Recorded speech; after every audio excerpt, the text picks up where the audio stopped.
Shalom, shalom, family. It's your favorite sister, Shia Fire, the Demon Slayer, here with another session of Sister for Sister Story Time. Let me turn off my notifications.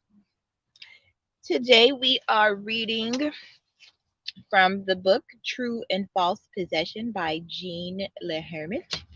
We are on chapter 2, Paroxysmal Forms of Pseudo-Diabolic Possession. So, epileptic attacks.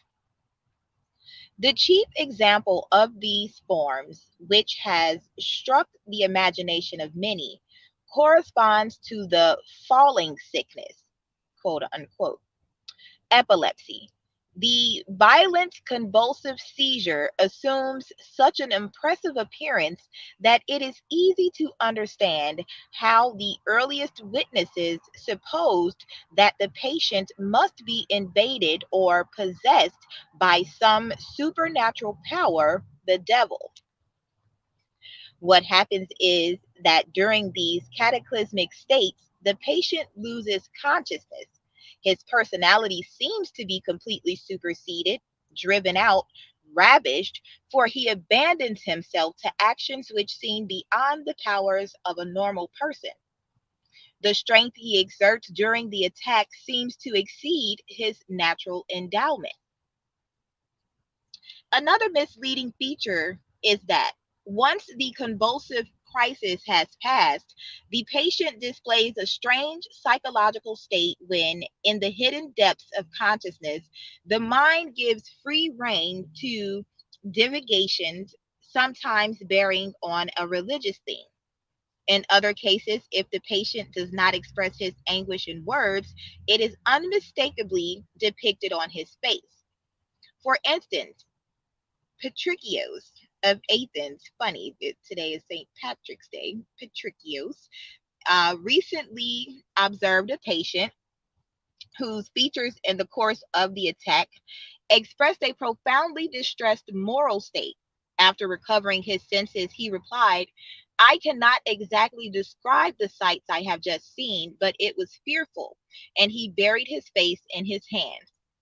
I should add that if the psychic aura, the premonitory phenomenon of the seizure, appears in some common cases which are filled with feelings or representations of a supernatural type, it may sometimes be falsely attributed by the patient to the invasion of a demoniacal power.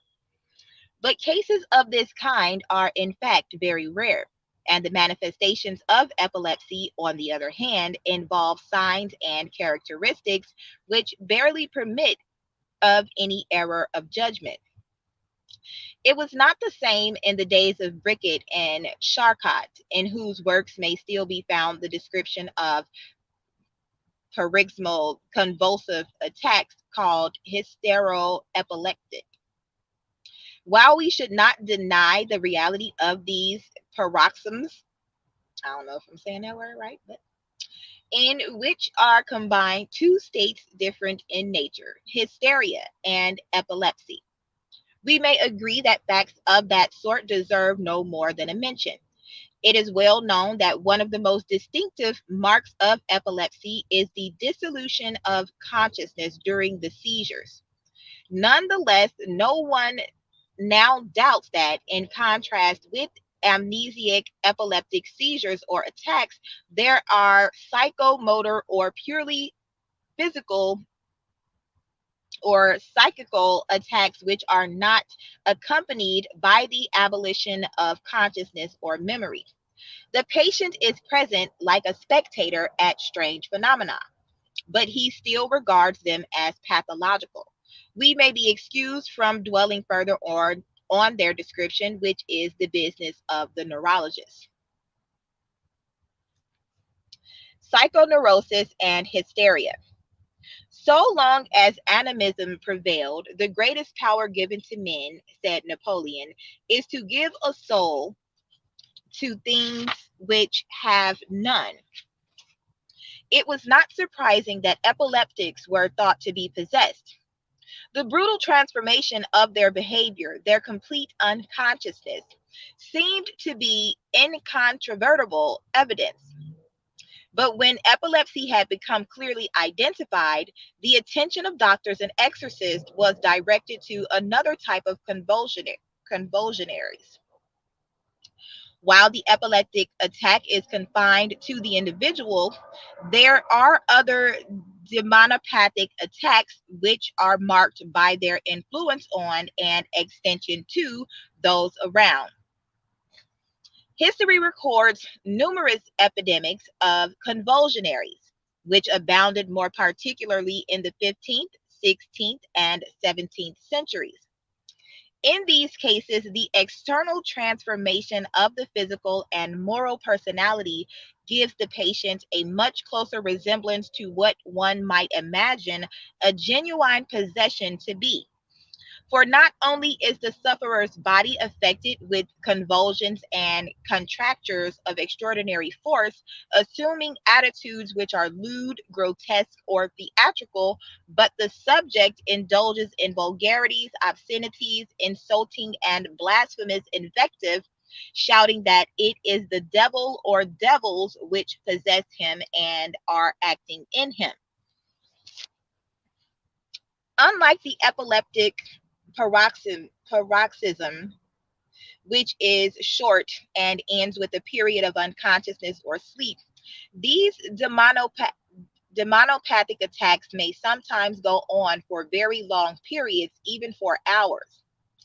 Facts of this kind have given rise to the term demonopathic hysterical madness. The word madness, now almost meaningless in mental medicine, is of course open to objection, but what is not so, for examples have been and are very numerous, is the reality of a very special mental state with a pattern of paroxysmal crisis or attacks, characterized by an apparent transformation of the personality, which shows itself in a great disorder of attitude, actions, and behavior, combined with a feeling of being possessed by the unclean spirit, the evil one, the devil.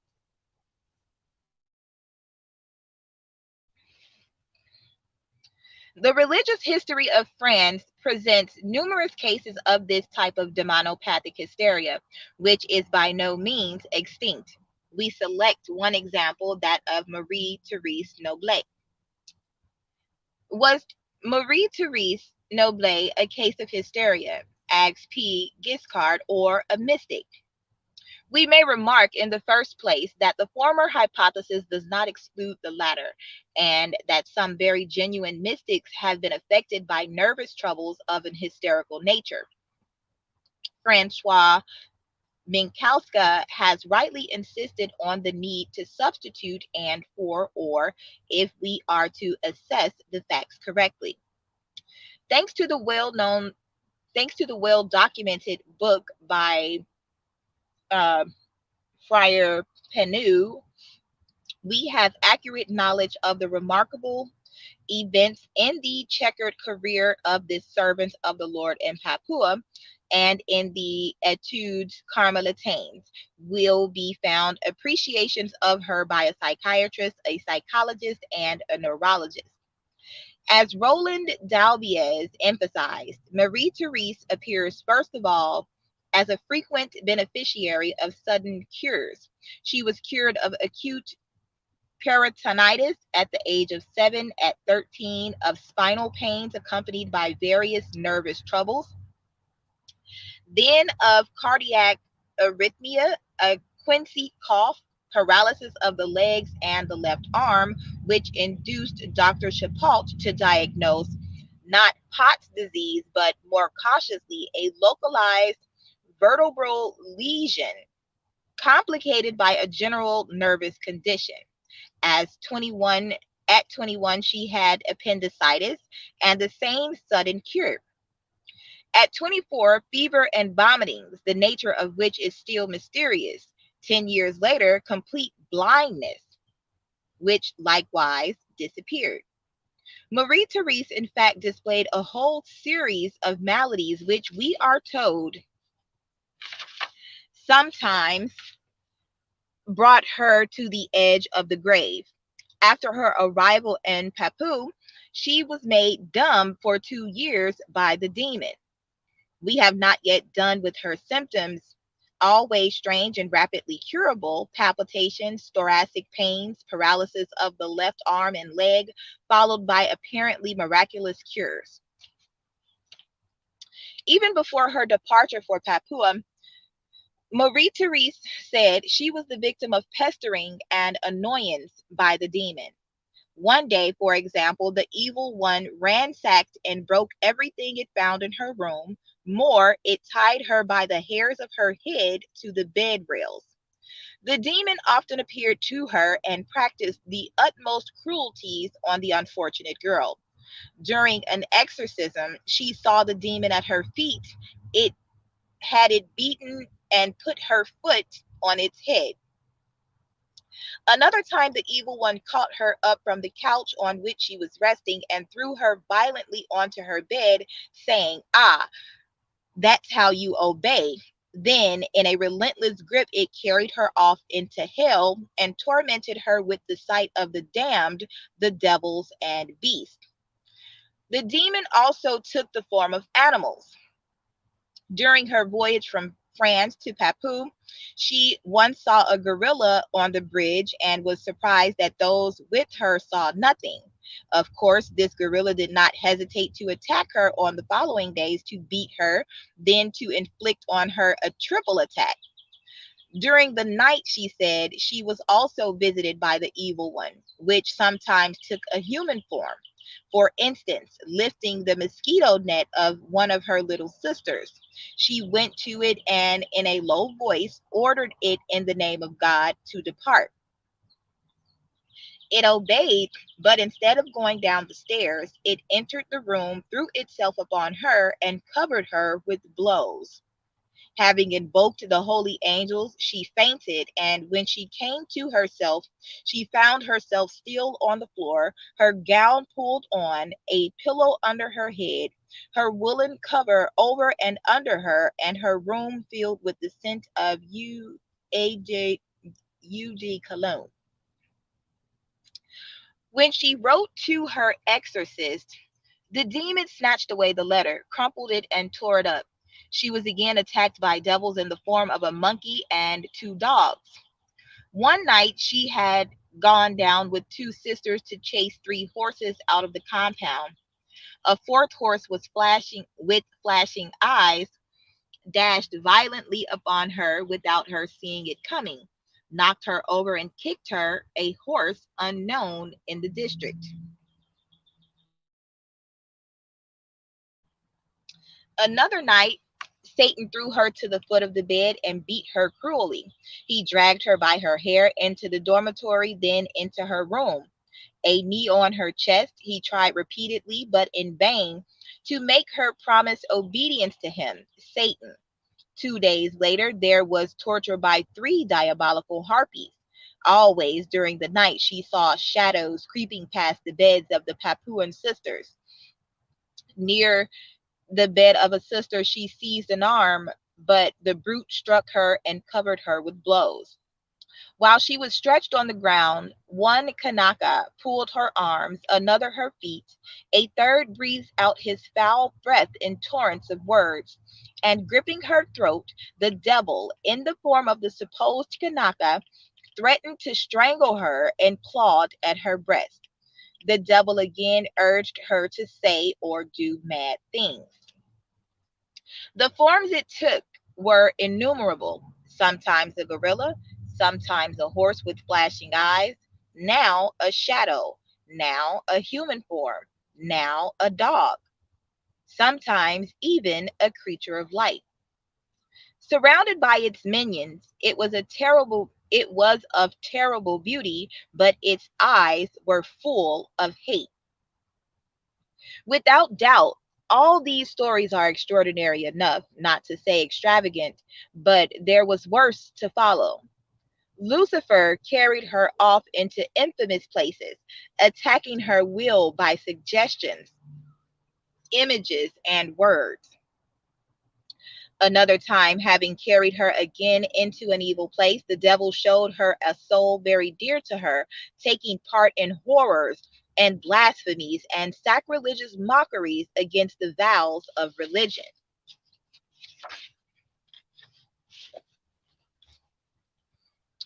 From time to time, there were phenomena of movement, violent shakings of the torso, or blows of the fist on the back, to the bewilderment of the bystanders. It was the same with the noises, the uproar, the shindies which went on in the house and even on the roofs. One evening at La Gineste, reports Friar Desno, Monsignor was performing the exorcisms, I believe, at the sister's house. I was in the opposite room with Briar Paul. Suddenly, we heard an infernal din on the stairway. At the same time, gigantic blows of a mallet seemed to fall against the walls. As we have already seen, the devil can, if he likes, assume a human shape. But in some cases, the cloven hoof appears, as we may judge from the following episode, which the exorcist calls the officer devil. In her youth, Marie Therese had indulged a sentimental attachment for a brilliant officer who greatly admired her and wished to marry her. She refused in order to keep herself entirely for God, but one day the devil, who according to Leon Bloy is always a terrible gallant, disguised himself in the likeness of this officer. In full military uniform, he presented himself at La Gineste and asked to see Marie Therese in the drawing room. She ran there and stayed for a short while. The exorcist was then at his desk when he saw her come in with pale face and fast beating heart. Unable to speak, she pointed to the drawing room. The exorcist at once went in. Not a soul was there, but the air was filled with a cloud of yellow smoke rising slowly to the ceiling. Great astonishment. Then she told him how she had just escaped from a dangerous attempt of the devil in the shape of her former lover. The devil had, in fact, tried to touch her heart through her regret for lost love and urged her to marry him. When she refused his advances, the demon lover became brutal and threatened to carry her off by force. By this violence, Marie Therese recognized him, and with the help of her guardian angel, she succeeded in escaping him. Here are stories indeed, of which the least we can say is that they are very strange, even allowing for their setting in Papua, where sorcery is common. But the devil does not stick at appearances, blows, or bruises. If we are to believe P. Giscard and Grimbert, the evil spirit demonstrated his existence by irrefutable facts. Thus, one day when Marie Therese was ill, they brought her a little wine, which she poured into a wine glass. As soon as she had drunk it, she was seized with a violent quenched cough. At the same time, feelings pricks her in her throat. The nurse looked at the bottom of the glass, and there she saw 4 pins. A pin swallowed by Marie Therese passed through her organs and eventually lodged in her left side and was evacuated only 7 months later on August 15th. Exorcised some days after this incident, the devil answered by the girl's mouth that he had obtained the pins in the house of a certain Tambon, a surveyor living at Chateau Gambert. Another time, Marie Therese was the victim of terrible heart attacks. The priest who came to see her prepared a glass of water on a tray, pouring in some drops of peppermint. He covered up the glass to protect it, but in the middle of the night, the patient wanted to drink. At the first sip she stopped, the water had changed to ink. I must quote one more event, the tying up at La Bethlehem. On January 18th, 1917, with consummate art, the devil bound her tightly with a strong cord wound it round her from head to foot in tight coils and threw her on its back to carry her off. While this was going on, the devoted nurse came in unexpectedly, but already the devil had hastily dropped its burden and disappeared. Friar Julian was called at once and found the poor girl all bruised and tied up like a parcel. He even states that it was too complicated to untie the skillful tight knots. The bonds had to be carefully cut, I can state.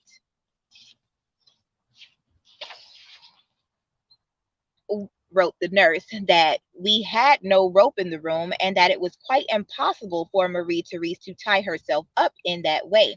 Besides, I was there all the time in the next room.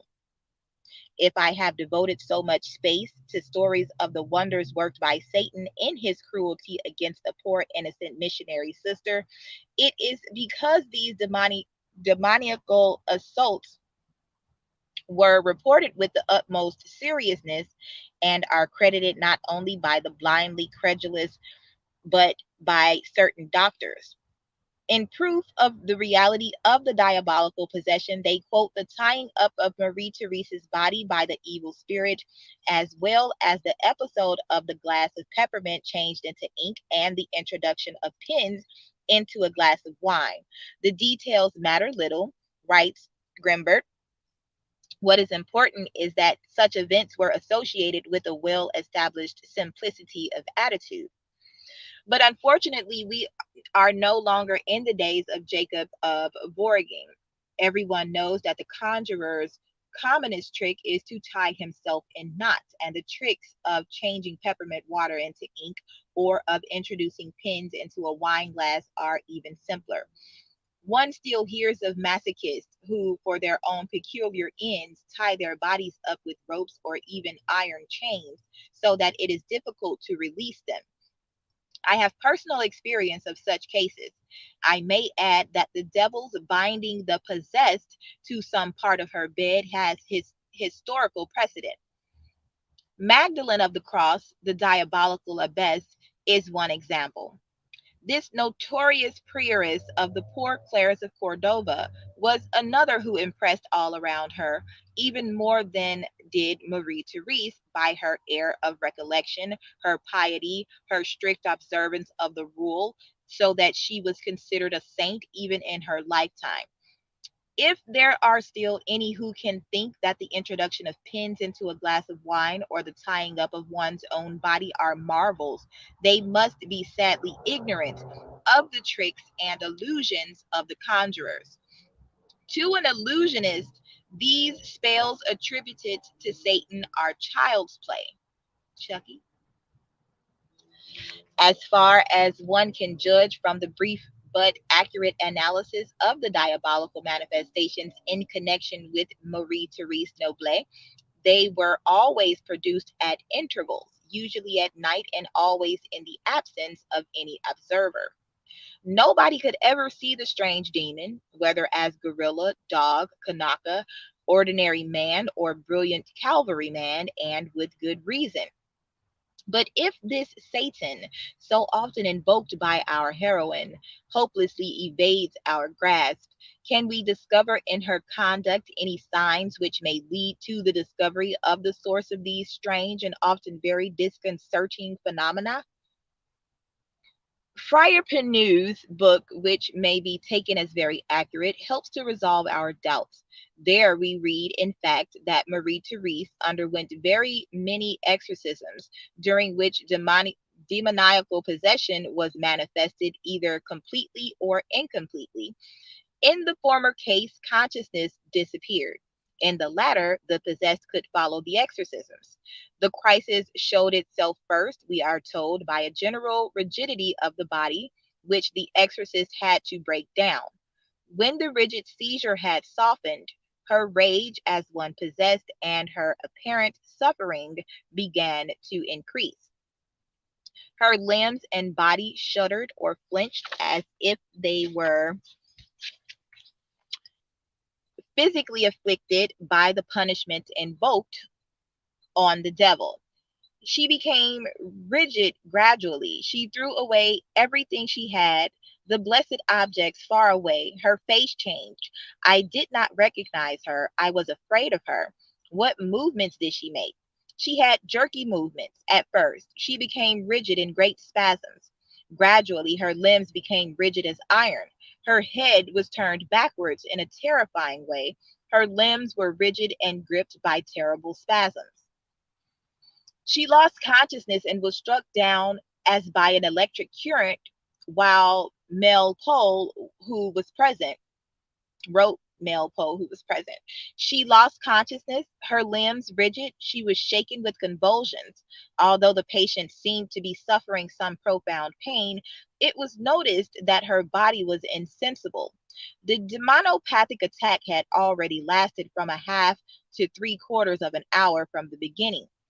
Questioned on the phenomenon of the contractures, the exorcist answered that the initial rigidity of the attack was most frequent at Marcel's, that then the head was reversed, the features hard, angular, unrecognizable. The arc of a circle made by her body gave the impression that only the heels and the occiput rested on the ground. Is not this a most realistic account of the demonopathic attack of hysterical patients? A description exactly modeled on that we owe to Charcot's, Paul Richer, and Gilles de la Tourette? It is an attack which all the neurologists, attentive and conscientious observers, have often observed, but unlike others, they have not been duped by it. On this point, a story told by Friar Escherman is very instructive. Coming down the mountain to visit Kubuna, I found Marie Therese ill at the infirmary. I found her tired but normal, smiling as usual. After asking for all sorts of news about up country, Marie Therese was suddenly seized with violent convulsions. Her eyes haggard, her body bent in a bow, raised up, her hands clutching nervously. Suspecting nothing, I concluded she must be in the last throes of the death agony. I rose to call for help, but after half a minute, her body fell back on the bed. Marie Therese, now calm, opened her eyes, looked at me, and said, "But, M. Escherman, weren't you afraid?" Me? Afraid? Afraid of what? And he concludes, "I never suspected any diabolical or other business in this case of convulsion so long as Marie Therese lived.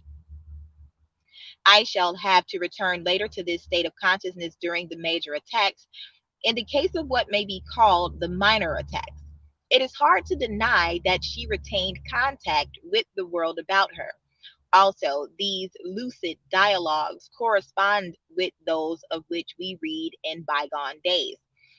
Like Sister Jean of the Angels, prioress of the Ursulines of Loudun, Marie Therese was subjected to an enormous number of exorcisms, with the object of rescuing her from the power of the evil spirit, while the exorcists never suspected that such practices only aggravated the passions of the so called possessed person.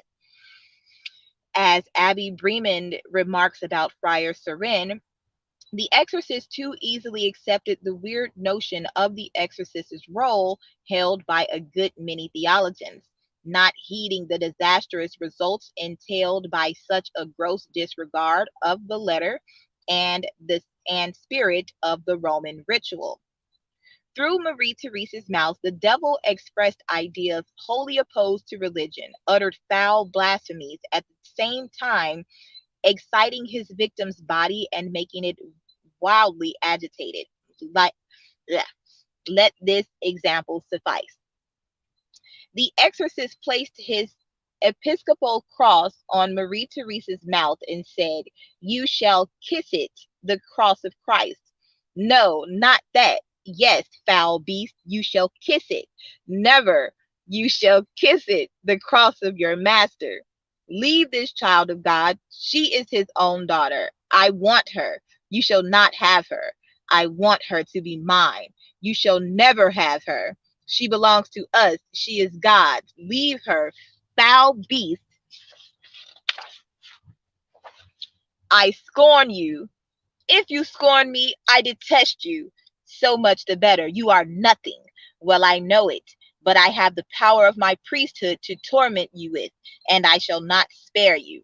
I repeat, I have tried to give an analysis of Marie Therese's Noblade's case simply on account of the problems posed by such a case for the consciences of the doctor and the theologian. Sister Jean of the Angels. History is indeed full of events which have been given the label of diabolic possession, such as the case of Marie Therese Noblet, and too many names come to mind for us to record them all here. But the most illuminating of them all, perhaps, is that of the notorious Sister Jean of the Angels, prioress of the Ursuline convent at Loudun, whose memorable story is linked with that of Friar Serin. Somewhat unruly as a child and of a caustic temperament, Mille de Berciel, who at the age of 25 was to become Sister Jean of the Angels, presents a picture very similar to the one we have been describing, except that in her case, eroticism was plainly apparent, while in Marie Therese, it can only be suspected. But in either case, the influence of the exorcisms, constantly repeated in defiance of the prescriptions of the Roman ritual, was disastrous. It may seem surprising that she should have been so quickly entrusted with the office of prioress, but although her deformed physique was not attractive of sympathy, her intelligence, her name, and her culture were bound to attract attention, exerting an influence about her which was all the more formidable because well disguised. The mother prioress was the victim of illusions and perhaps of feigned apparitions during the night. Draped phantoms glided between the dormitory beds, snatched off the coverings, touched faces with icy fingers. In the minds of the exorcists of that age, all this bogus supernatural could only be diabolical. Like Marie Therese, Sister Jean was the object of diabolical visits and spiteful vexations. Like her, she saw near her men with a foul stench. They seized her with great fury by the arms. They stripped her and fastened her to the bedpost. These things got to the point when the exorcisms were performed no longer behind closed doors, but in public. And so one day the door of the Ursuline convent was opened, and after a third exorcism, the Mother Superior was taken with convulsions, violences, vexations, howlings, and grindings of teeth, which left the poor woman exhausted. But already other nuns besides her seemed to be possessed and afflicted with the same malady. Sometimes M. D. Neon informs us they pass their left foot over their shoulders to their cheeks. They also raised their feet up to their heads until their big toes touched the nose. Others again were able to stretch their legs so far to the left and right that they sat on the ground, without any space being visible between their bodies and the floor. One, the Mother Superior stretched her legs to such an extraordinary extent that from toe to toe the distance was 7 feet, though she herself was but 4 feet high. The remarkable thing which surprised the observers was that, in spite of the intensity and frequency of the convulsion attacks, which were thought to be diabolical assaults, the health of the possessed nuns appeared to be in no way affected. Those who were somewhat delicate seemed healthier than before the possession. As with Marie Therese, what gave color to the theory of demoniacal possession was not only the display of strength and the vigor of the subjects during the attacks, but rather the apparent change in their personalities. How, it was said, could one account for the nuns being capable of gestures and attitudes so opposed to decency, and even, it seemed,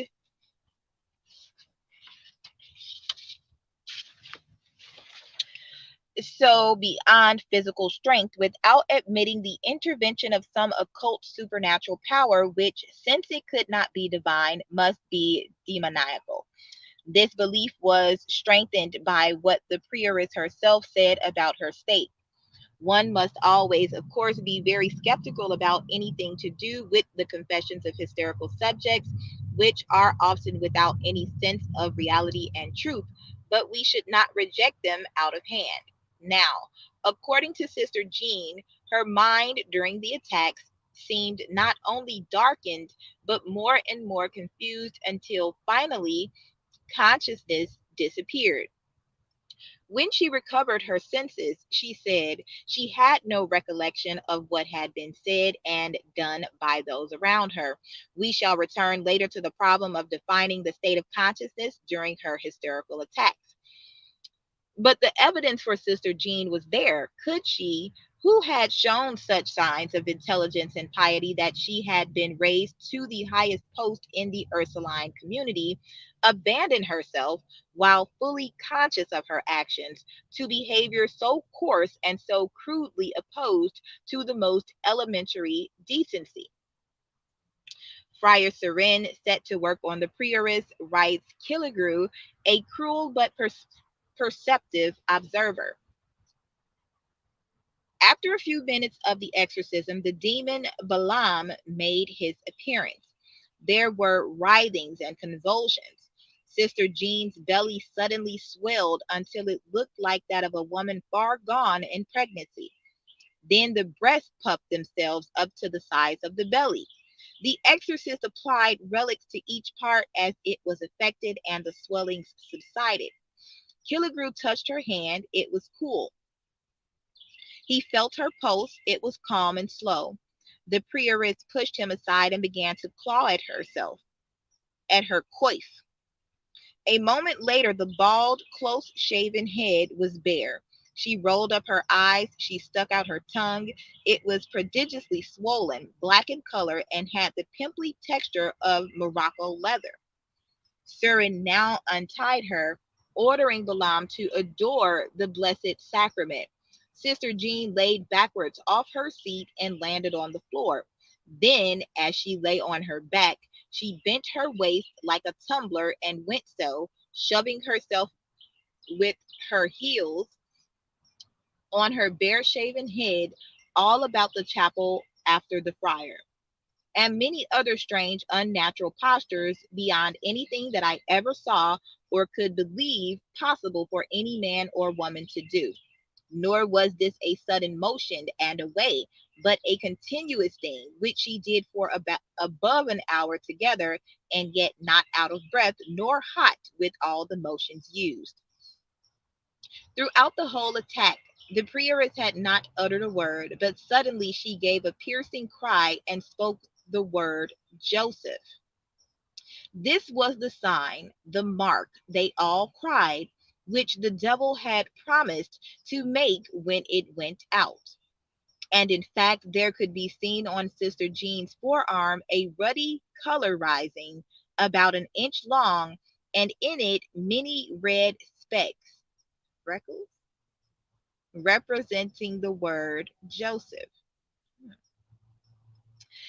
To this supposed graphic stigma, which the prieures exhibited to so many sightseers at the court, the cardinal duke to the king and the queen were soon added to the names of Jesus, Mary, and Saint Francis de Sales. We may read in Bremond the whole development of this weird story, which strikes us as a burlesque, arousing naive credulity in some, skepticism in others. For while most of those who visited Sister Jean had no doubt that the phenomena were supernatural, some remained extremely skeptical, wondering whether these impressive demonstrations concealed some fraudulent or deceptive device, and all the more because they knew by direct experience how demons ought to be expelled with the whip. As Aldous Huxley surmises, in many cases, old fashioned whipping was probably just as effective as modern shock treatment.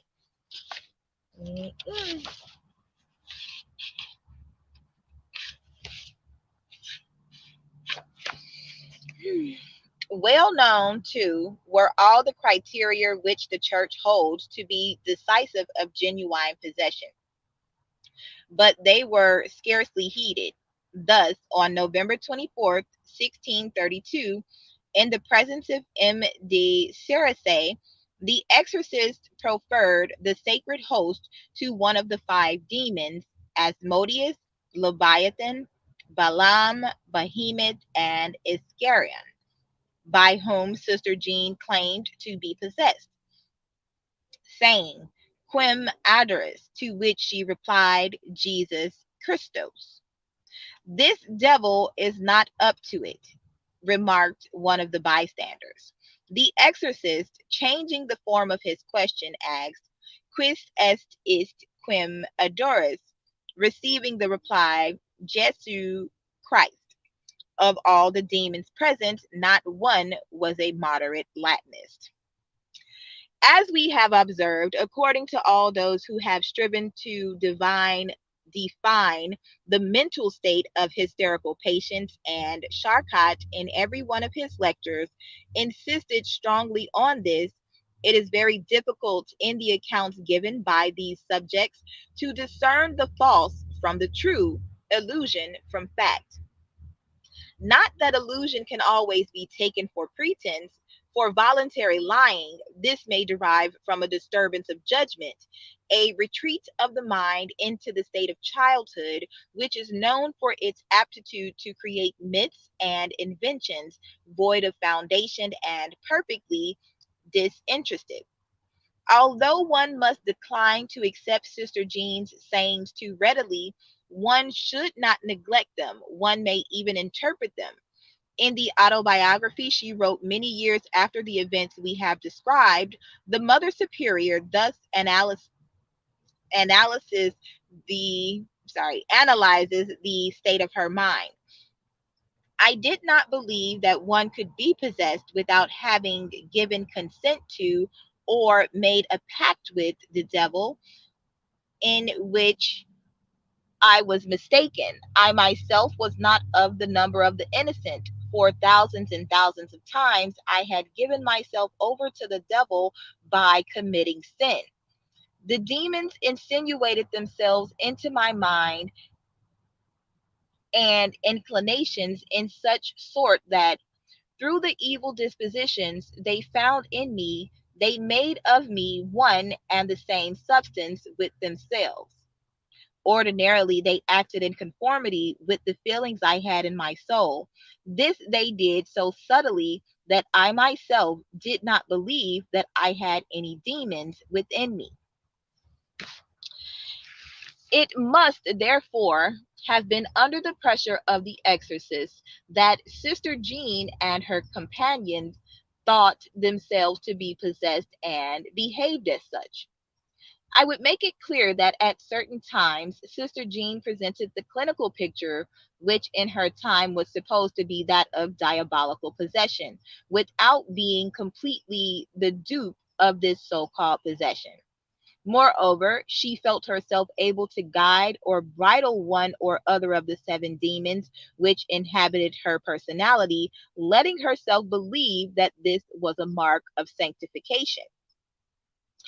But during the great paroxysms of fury which occurred in public, it seems that we must accept her statement as true and agree that there was a temporary but genuine alienation of self-awareness. On this subject, I think I should repeat the admission made to me many years ago by one of my patients, a foreigner. When I asked if he had ever had syphilis, he replied, Why, of course. In my country, most of the men are syphilitics and hysterical. What? This revelation on the part of a man of high intelligence surprised me greatly. So I questioned him as to how his consciousness was affected during the severe attacks of hysteria he had frequently experienced. At first, he replied, one's consciousness is clear, and one is sure that the will is going to be strong enough to check the onset of the symptoms, but very soon one is one is carried away in a wild automatism. One knows no more. Contact is lost.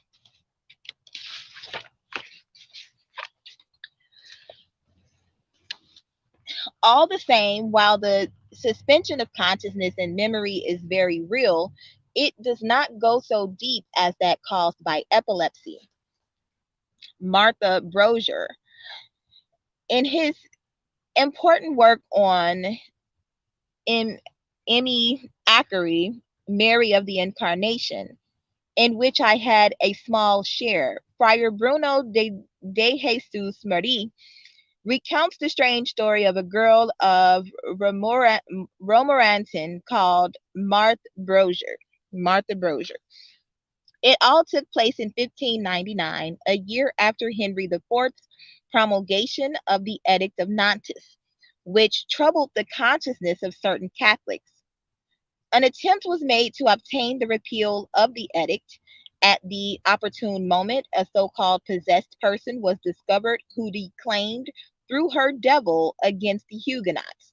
She spoke marvelous things against the Huguenots, and her devil went about every day to find some new soul to put in its cauldron, saying that all the Huguenots belonged to it. And in Paris, whoever did not believe it and doubted that Marthe was really possessed by the devil was judged a heretic. Martha's transports, trances, and convulsive paroxysms were of the same stuff as we have seen at Loudun. Jacques Le Prevost wrote to Berulle, Beelzebub puffed out her belly, then bent her body back till her head touched her feet from behind, often crying out, I am worse tormented than if I were in hell. Believing that it was no case of genuine possession, but more simply some grave mental disorder, Henry IV had Martha confined in the Grand Châtelet, where she was kindly treated. After a long examination by the doctors who drew up detailed reports, Martha was sent on an order of the Parliament to her father at Romorantin and placed under the supervision of a magistrate. No wiser plan could have been devised, but to reassure public opinion, too prone to see every case of convulsions as proof of diabolical possession, Henry IV caused a report on her case to be published in May 1599. It was written by the physician Marescot and is a model of analysis and perspicacity. I reproduce what I said about it in a note to the text of Friar Bruno's La Belle Acquerie. Appearing before a commission of chosen doctors and in presence of the ecclesiastical authority, Martha Brosier developed some symptoms which were apparently very singular. For instance, she claimed to understand Latin and Greek, but questioned by Marescot and the bishop both in Latin and in Greek, she answered nothing. Conducted to the chapel, Martha knelt down, immediately fell into a reverie, resting first on her buttocks, then on her back and shoulders, then gently on her head. Lying on her back, drawing deep breaths, her flanks heaving like a horse after running, she rolled her eyes and put out her tongue. The exorcisms being renewed the next day, the said Martha collapsed at certain words, recovered herself briskly, flouted the exorcist, and made fun of them.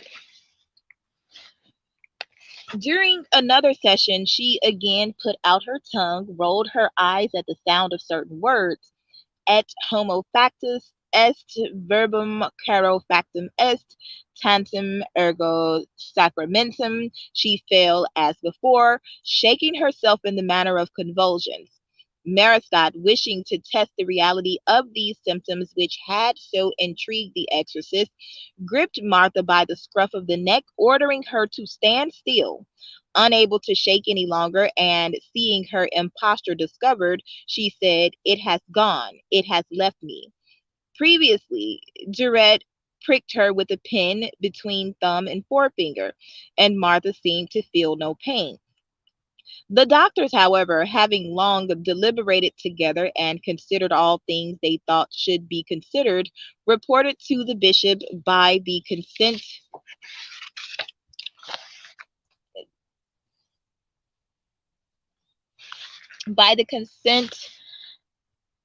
all and through the mouth of the said Mariscot their opinion, which in a few words was this: Nihil a demon motaficta marbosa Paka. Nothing from the demon, many things feigned, a few from the state of disease. Later on, one of them stated that she had the devil in her body because she put her tongue so far out and had endured the pinprick. But the others firmly and constantly asserted for certain that all Martha's actions were feigned and simulated as had formerly been reported. Mariscott discusses what reasons can argue in favor of genuine demoniacal possession, for he is thoroughly convinced the point is noteworthy of the existence of a real power of the devil over certain persons. Starting from the fundamental principle that one should attribute to demoniacal influence only those phenomena which nature cannot produce unaided. He concludes that nothing in the facts he has been able to observe in Martha Brosier can be classed as extra natural and therefore demoniacal. Does he include the convulsions? But these can be reproduced by tumblers and mountebanks. The limbs of genuine convulsionaries are so stiff that nobody can bend them. Put a finger between their jaws and you risk being fast gripped and bitten. Now, Martha did nothing of this sort. In fact, she not only suspended her convulsive movements, but stopped herself at the priest's command. And Mariscott concludes that Martha, so far from being possessed by a demon, should be considered an impostor. To demonstrate the weakness of the arguments adduced in support of Martha's possession, he considers one by one the so called proofs on which they rely. First, insensibility to the pricks. Certainly, Martha appeared not to feel anything when her skin was pierced with a pin, and one cannot even doubt the fact that the pricks were not followed by any bleeding. But are these phenomena beyond nature, so that they cannot be explained by natural processes? No, replies our author. Many tumblers or mountebanks can pierce their skin with a needle without apparently feeling any pain. There is nothing strange in there being no bleeding from the wounded part, for in order to produce bleeding, a small vein at least must be pierced. Pursuing his analysis of anesthesia, Mariscott observes that concentration on one point can reduce feelings to the point of suppressing them. The Stoics had long ago judged that if one is resolved not to feel, one feels nothing. Can one admit finally that the devil suspends one's sensation? The contrary can be more readily believed. The author then returns, with a special emphasis which is not surprising, to the paroxysmal convulsions, during which Martha protruded her tongue, turned her head around, rolled her eyes up, heaved her flanks, gritted her teeth, and finally struggled convulsively. With genuine convulsionaries, Mariscott observes, the attack produces extreme fatigue, and the patients emerge from their par- paroxysm confused and bewildered. This was not the case with Martha, who, when the attack was over, appeared quite natural, neither confused nor exhausted. During the convulsive attacks, Martha heaved her flanks separately, but there is nothing extraordinary about that. Horses do the same to recover their breath. As an even stronger symptom, certain doctors thought they observed that Martha could speak from the stomach without opening her lips. As we should say now, she was a ventriloquist. But had not Hippocrates observed the same thing without claiming to witness a phenomena which could not be explained by a natural physiological process? As Marescott urges, it is possible that while keeping the mouth shut, an articulate sound may cause the lining of the trachea to vibrate and give the illusion of a thoracic or abdominal voice. In any case, he says, he has never observed that Martha gave the impression of being a ventriloquist. It was claimed, he goes on, that Martha proved herself able to understand Greek and Latin, having never studied these languages. Pure falsehood.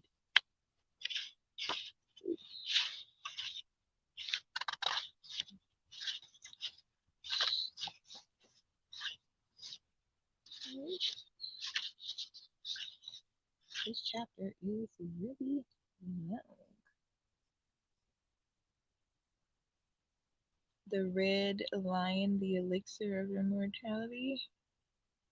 It's funny, I was just talking about yeah, alchemy. Cool. I might have to come back tomorrow and finish this, guys, because I am in my tent and my phone is about to die. And this chapter is extremely long. When does it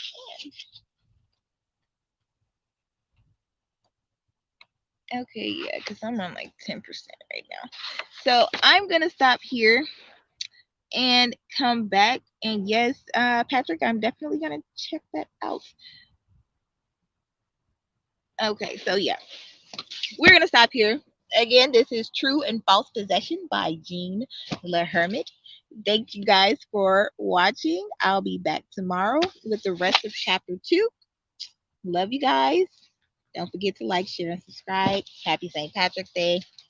Peace.